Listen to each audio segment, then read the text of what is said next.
ఆయన సాధించిన అసమాన విజయాలను భావితరాలకు అందించాలనే సంకల్పంతో ఏర్పాటైందే NTR souvenir literature and website committee.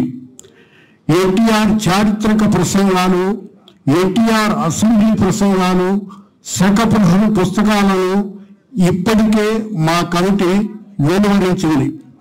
మరో 2 పుస్తకాలను త్వరలో విడుదల చేయబోతున్నాం.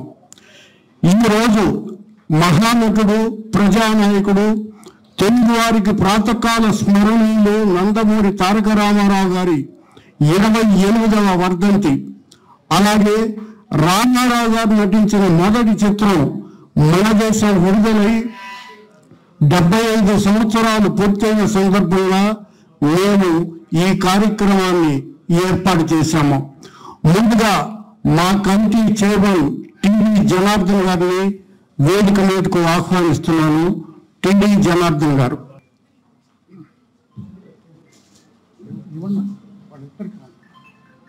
మిర్జాపురం రాజావారు ఎల్వి ప్రసాద్ గారి దర్శకత్వంలో నిర్మించిన మన దేశం సినిమాలో రామారావు గారు ఇన్స్పెక్టర్ పాత్రలో నటించారు. ఈ సినిమాలో నాగయ్య గారు, నారాయణరావు గారు, కృష్ణవేణి గారు, రేలం గారు కూడా నటించారు.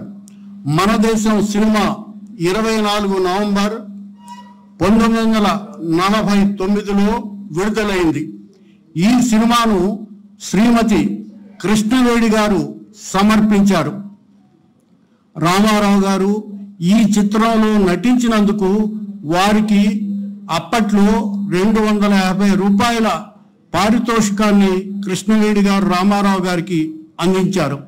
అలాగే ఈ సినిమా ఎంఆర్ఏ ప్రొడక్షన్స్ పతాకంపై నిర్మాణమైంది.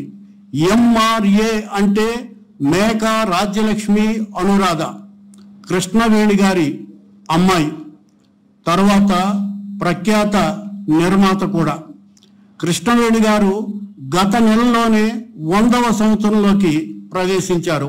ఆమె నటి, నిర్మాత, గాయకురాలు, స్టూడియో అధినేత శ్రీమతి కృష్ణవేణి గారిని వేదిక మీదకు ఆహ్వానిస్తున్నాం. శ్రీమతి కృష్ణవేణి గారు.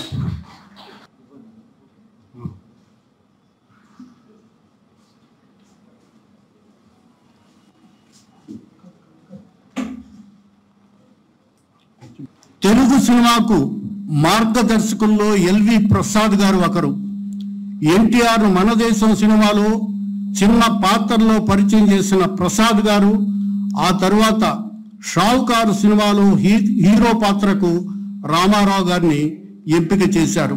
అంటే ఎన్టీఆర్ మహానటుడనే నమ్మకం ప్రసాద్ గారిలో ఉంది.